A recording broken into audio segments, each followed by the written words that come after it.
বর্তমান পৃথিবীর নিকৃষ্ট মানব সন্তান ভারতের প্রধানমন্ত্রী মানুষ না, এটা একটি শয়তান। পৃথিবীর ইতিহাসকে কলঙ্কিত করেছে।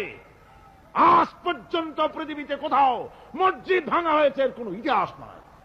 আর ভারতের বেয়াদব সরকার দিল্লিতে, মিরাটে, কলকাতায়, বোম্বে, মাদ্রাস, গোটা ভারতে সাম্প্রদায়িক দাঙ্গা দিয়ে ডুবিয়ে ফেলেছে।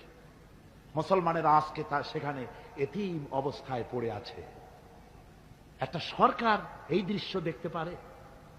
মানুষের কোনো মর্যাদা তোমার কাছে নাই। অত্যন্ত জরুরি জরুরি কথা আছে, সে কথাগুলি আমাদের শুনতে হবে। যেহেতু এই মাহফিলের পর আবার আপনাদের সামনে কথা বলতে পারবো এর কোনো গ্যারান্টি নাই। আছে নাকি কোনো গ্যারান্টি নাই?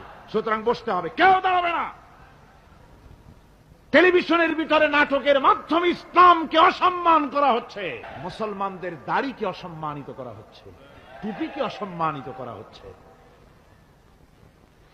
তারপরে সিনেমার ভিতরে, গানের মধ্যে ইসলামকে অপমানিত করা হচ্ছে, যার কারণে এর বিরুদ্ধে জাতি সোচ্চার না হওয়ার কারণে আস্তে আস্তে মুসলমানদের ঈমান কমে যাচ্ছে। বাতিল শক্তিশালী হচ্ছে, বাতিল শক্তিশালী হয়ে আক্রমণ করছে। আপনারা বলেন, ভারতের কি ক্ষমতা মসজিদ ভেঙে দেয়? এই পৃথিবী কি মুসলমান কম?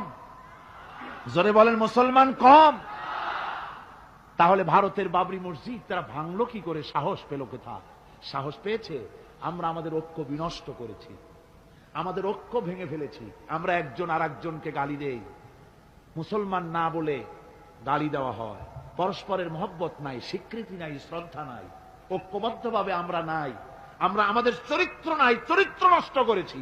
ফলে তারা বুঝতে পেরেছে এই মুসলমান সেই মুসলমান নয় যারা জীবনের চাইতে মৃত্যুকে বেশি ভালোবাসত, যাদের চরিত্র